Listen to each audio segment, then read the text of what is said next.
ខ្ញុំគឺជាមនុស្សម្នាក់ដែលអត់ដែលត្រៀមខ្លួនសោះសម្រាប់រឿងស្នេហាខ្ញុំតែងតែគិតថាតាមពិតទៅរឿងស្នេហាវាអត់ប្រយោជន៍វាអត់មានន័យអីសោះសម្រាប់ខ្ញុំវាធ្វើឲ្យយើងខាតពេលវេលាយើងត្រូវផ្ដោតទៅលើការងារទៅលើការរកស៊ីទៅលើការរៀនសូត្រឲ្យបានខ្លាំងជាងតាមពិតទៅការគិតបែបនេះក៏វាមិនខុសឯដែរពីមុននៅពេលដែលខ្ញុំបានឃើញមិត្តភក្តិរបស់ខ្ញុំគាត់មានស្នេហាគាត់បែកគ្នាគាត់ឈឺចាប់គាត់ពិបាកចិត្តគាត់ខូចចិត្តខ្ញុំតែងតែសួរសំណួរមកកាន់ខ្លួនឯងថា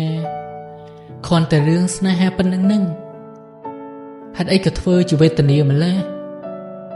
ធ្វើដូចពិបាកខ្លាំងណាស់អញ្ចឹងនិយាយចំទៅគឺខ្ញុំមើលស្រាលទៅលើរឿងស្នេហាខ្លាំងមែនតើខ្ញុំមិនដែលនឹកឃើញថាត្រៀមខ្លួនឬក៏ចង់ស្វែងយល់ពីស្នេហាអីទេប៉ុន្តែពាក្យចាស់និយាយថា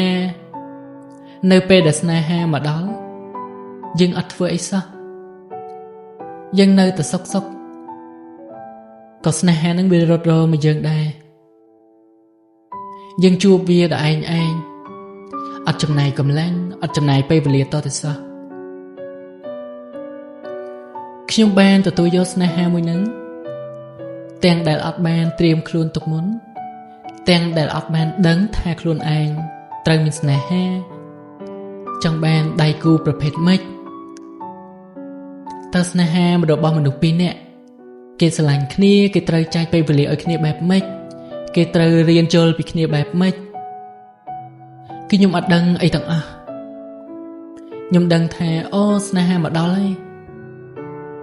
សាកបើកចិត្តទទួលយកស្នេហាហ្នឹងក៏ល្អដែរមានអីមើលទៅគេល្អដែរតានៅពេលដែលខ្ញុំបែកគ្នាក៏ខ្ញុំអត់បន្ទោសគេដែរខ្ញុំបន្ទោសខ្លួនឯងដោយសារតែឥឡូវហ្នឹងគឺខ្ញុំបានដឹងថាតាមពិតវាគឺជាមួយផ្នែកធំ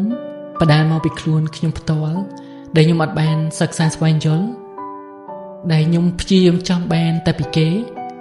ហើយខ្ញុំអត់បានសួរខ្លួនឯងថាក្រៅតែពីការសុំគេចង់បានឲ្យគេផ្ដល់យើងនៅពេលវេលា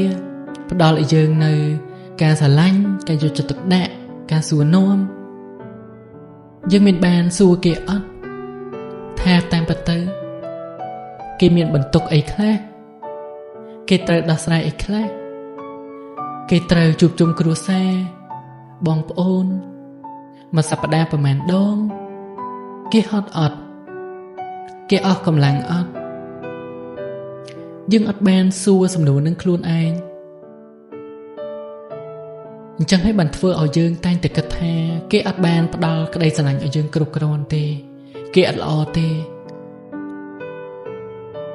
នៅពេលដែលខ្ញុំឆ្លងកាត់ការឈឺចាប់មួយនឹងហើយទើបខ្ញុំដឹងថាតាមពិតទៅស្នេហាយើងអត់ចាំបាច់ដើររកទេពេលដែលដល់ពេលវានឹងមករកយើងដោយខ្លួនឯងប៉ុន្តែសំណួរសួរថាយើងបានត្រៀមខ្លួនរួចរាល់ហើយនៅយើងបានយល់ហើយនៅអត្ថន័យនៃស្នេហារបស់មនុស្សពីរនាក់ការស្រឡាញ់ការផ្ដល់ការស្រឡាញ់ឲ្យគ្នាទៅវិញទៅមកនឹងយើងបានយល់ហើយនៅគេត្រូវត្រៀមលក្ខណៈអ្វីខ្លះគេត្រូវសិក្សាស្វែងយល់ពីគ្នាបែបម៉េចខ្លះគេត្រូវរៀនអត់ទោសឲ្យគ្នាទៅវិញទៅមកបែបម៉េចខ្លះខ្ញុំអត់បានត្រៀមខ្លួនរួចរាល់ចឹងហើយបានជាស្នេហាលើកដំបូងរបស់ខ្ញុំវាបរាជ័យហើយវាបន្សល់ទុកនៅការឈឺចាប់វាបន្សល់ទុកនៅការប្រេះឆាអនុស្សាវរីយ៍ការចងចាំល្អៗដែលធ្លាប់មាន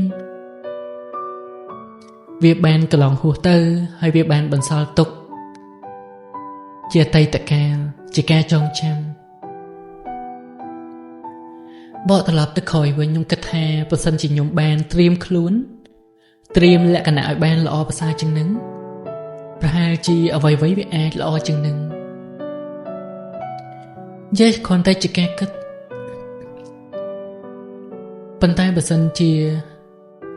នៅពេលនេះ ខ្ញុំបើកចិត្តយកស្នេហាមួយទៀតខ្ញុំបើកចិត្តទទួលយកអ្នកថ្មីប្រកាសថាខ្ញុំប្រកាសជាត្រូវត្រៀមពេលវេលាត្រូវត្រៀមខ្លួនឲ្យរួចរាល់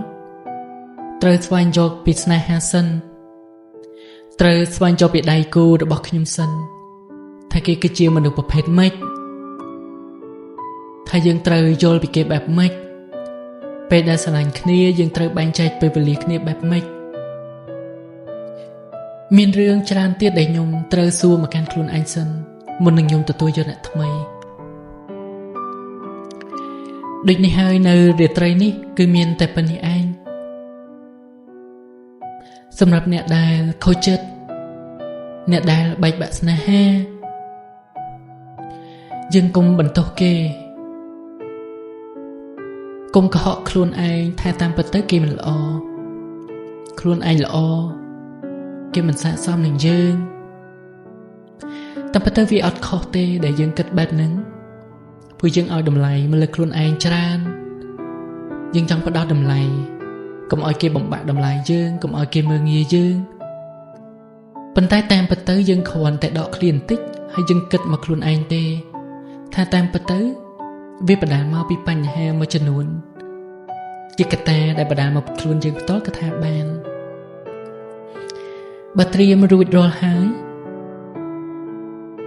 អ្នកបានយល់ពីស្នេហាហើយបើទទួលយកអ្នកថ្មីហើយសង្កេតមើលថាវាអាចល្អប្រសើរជាងស្នេហារបស់យើងពីមុនដែរអត់អរគុណច្រើនជួបគ្នារាត្រីថ្ងៃក្រោយ